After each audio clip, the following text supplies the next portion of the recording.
my name is Patrick Honeywell, and I'm the corporate chef for Le Chef Wholesale Bakery. We are located in Los Angeles, Phoenix, Las Vegas, San Francisco, and national sales we have across the United States. I'm here today to discuss doing the demos with you for Restaurant Depot and how to make puff dough. But before that, I want to mention that why puff dough is so special to me. For many years, I was a pastry chef at the Westin Hotels for about 12 years, and I wasn't the only one that used puff dough. I had puff dough that we used for my pastries, but the savory chefs would come and take puff dough as well. There's a lot of applications you can do for puff doughs at your customers. Whether it's sweet, you can do apple turnovers, you can do French Napoleons, you can do French apple tarts, German strudels, many different things. And also you can make savory items, pizzas, you can do cheese sticks, you can do empanadas, sandwiches, so many different things. And I'm sure that as you work with your customers at Restaurant Depot, they'll come up with some more ideas on what they use as well. So now for the demo, 1 hour prior to starting, you want to go to your freezer and take out the case of puff dough.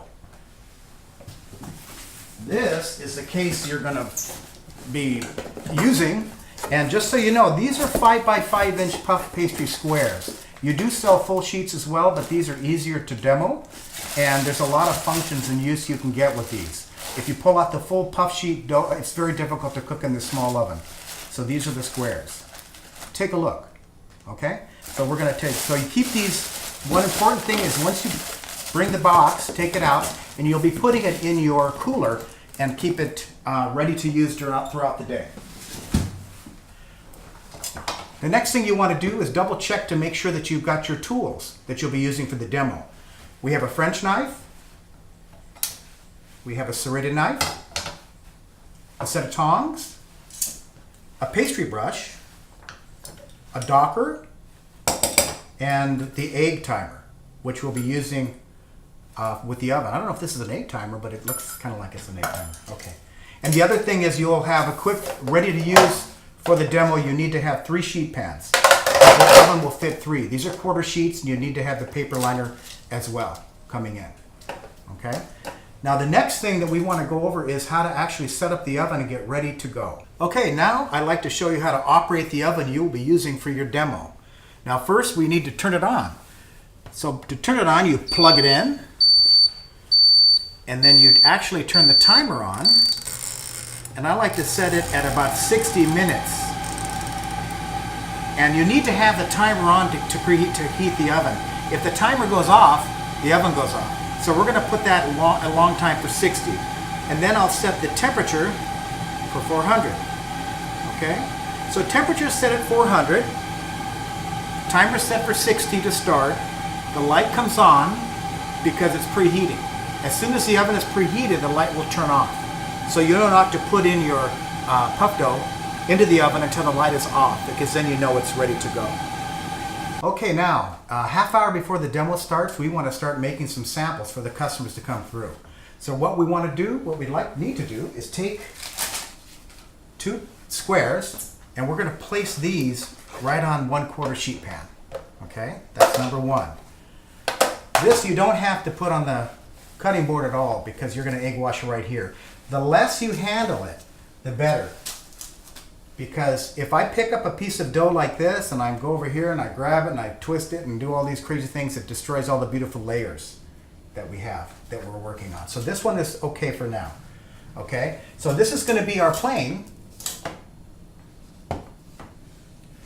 And we're going to do one that has egg wash on it so you can see what a finished product looks like with a bit of shine.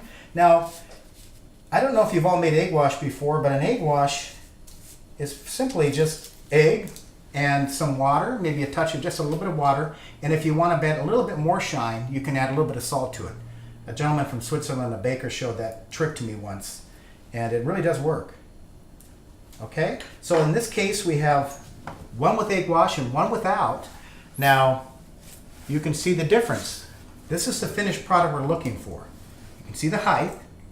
This beautiful height all came from these flat little 5 by 5 squares. So this is egg wash and this is without. You can make the choice there. Now this one is ready to go in the oven soon.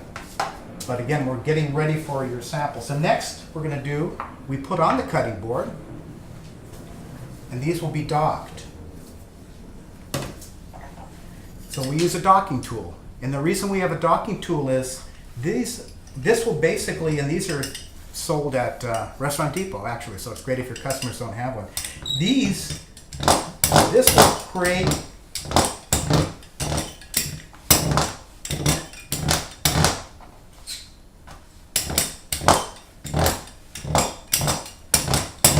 you can see I flipped it over to make sure that we're getting some really good hole penetration. When a puff dough is made, there's many layers of dough and then fat in between, and then as soon as it gets hot, the steam that comes from the fat pushes the layers up, hundreds of layers. So if we use this, we break through those layers, it makes a more crispy product.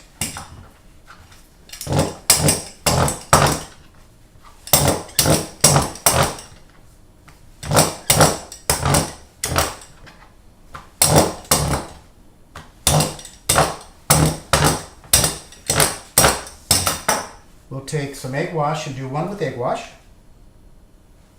Again, to give it some really pretty color. Such a versatile product.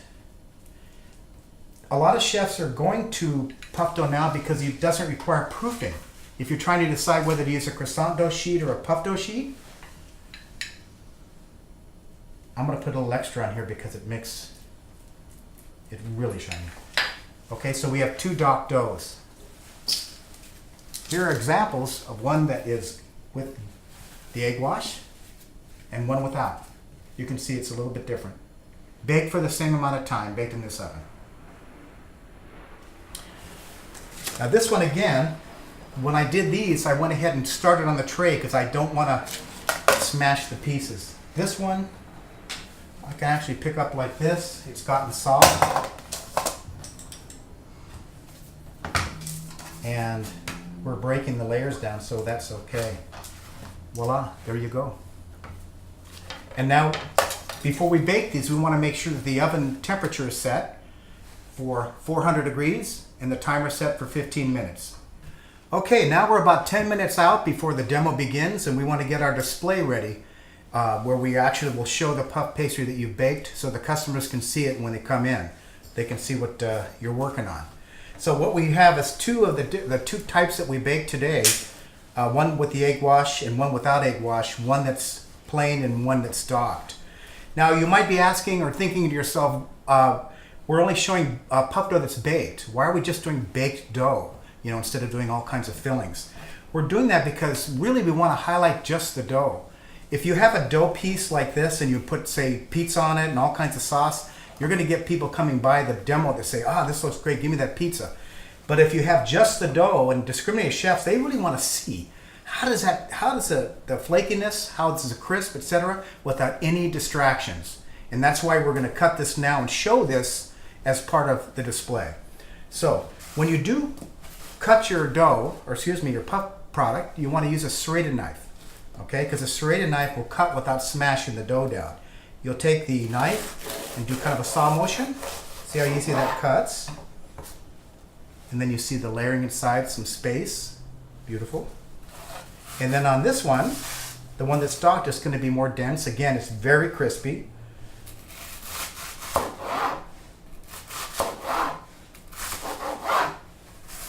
And I'm going to cut it maybe one more time just to have some different things like this. And you'll take these and you use these in your display. When you display, you're going to want to take one that's uncut and then one that's cut. They can see what it looks like. And then they'll see the raw dough as you're baking too, to see what that looks like going through. So same with this. You'll have this displayed, and we'll show you the display in just a moment. All right, now we're ready to display the product. This is what your customers are going to see when they come by. You'll notice that you can really see where the pieces have been cut. You really want to show the different layering. You want to show the volume. I think you'll find side-by-sides, if any of your customers have used puff dough in the past from our competitors or your competitors, they'll note that most puff doughs don't rise quite like this. So this is really beautiful to show this layering. Okay, and then also here showing some different versions of the crispy puff dough that has been docked. It's a nice way to show it as well. So this is for you. And then we have some of the raw dough. One thing too, I wanted to mention, why is puff dough so fantastic? Besides, sometimes you get customers that say, especially when they see it, yeah, but I don't have a proof box, or I don't know how to, how do I do this? Puff dough doesn't have yeast. So without yeast, you can get this product anytime. You don't have to be an expert. Anybody can do this. It's very simple. All right, now let's talk a little bit about proper handling of the puff dough. What to do and what not to do. Again, as we mentioned earlier, it's important that you keep the puff dough very cold while you're getting it prepared to bake. So you see how this piece is still very stiff. If it's too soft, it's going to have a tendency to all be pressing edges and breaking some of the beautiful layers that we worked so hard to keep. Okay, so that's number one. Number two, if you decide to cut a piece, of course your customers, they may end up buying full sheets. So you want to let them know you do have full sheets at Restaurant Depot as well as these 5x5 squares. It's very important when you cut to use a French knife, straight edge, and you want to put the knife at a 90-degree angle so it's very straight. So you put it as straight as you can. You're kind of matching the edges. And that way, unlike cutting it like this at an angle, this way, oops, when it grows or when it rises, it'll go straight up in the air. Okay, the sides will be flush. What happens when you have a problem with the dough where you've cut at a funny angle? What you get is something a little bit more like this. You can kind of see this is going off at an angle. It's not quite as nice. This too. I intentionally did that for you to see. So there you go. And then one that you saw the displays earlier, and their customers will see those, and they're the ones that look really perfect. So just make sure you keep it very, very straight. I wanted to take a moment to talk a little bit about why it's so important to have puff dough that performs like this, with the very high performance going up high, lots of layering and beautiful color and taste. Recently, we had an opportunity with one of the finest casinos in Las Vegas to go up against 3 other vendors because this particular casino wasn't happy with the product they've been using. So we took some down to sample, and they switched probably the next day or so. They went ahead and now they're using our puff dough product. I mention that because I want you to feel really excited and proud to show this to your customers. Hello, I wanted to mention that this is not a stage. This is actually a home, a very beautiful home. And we're very honored that Michelle has let us, she was gracious enough to let us come here and film, and thank you very much, Michelle. Oh, you're very welcome. You are always welcome to our